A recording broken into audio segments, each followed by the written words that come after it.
हकीकत समझने को नहीं कोई राजी, जिसे देखता हूँ उसे समझूं पापी, खुद ही खुद को कहते हैं हम जन्नती है। যারে দেখি তারই পাপী মনে হয়, নিজের নিজে জান্নাতি মনে হয় না।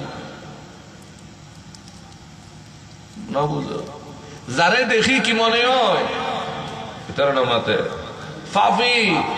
চায়ের দোকানে বসলে বুঝবেন ইতে ঠিক নাই, ওইটে ঠিক নাই, উজুরিবে ঠিক নাই, উজুরিবে ঠিক নাই, তো এখন ঠিক আছে রে, তো উদয় নগদ দেয় ঠিক আছে, তোর কথা না বুঝতে লাগবে।